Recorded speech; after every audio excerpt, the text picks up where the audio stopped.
In dem Krankenhaus die Schwester, die de Menschen Jod versteht, der Beamte, der trotz Fürschritt unbürokratisch helfen tät. Gloria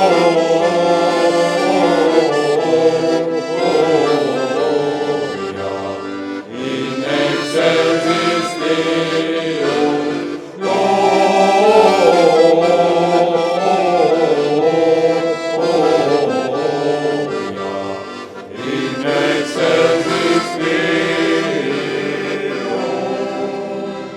Sind wir dann nicht alle Engel, die nur eine Flügel haben, wenn wir richtig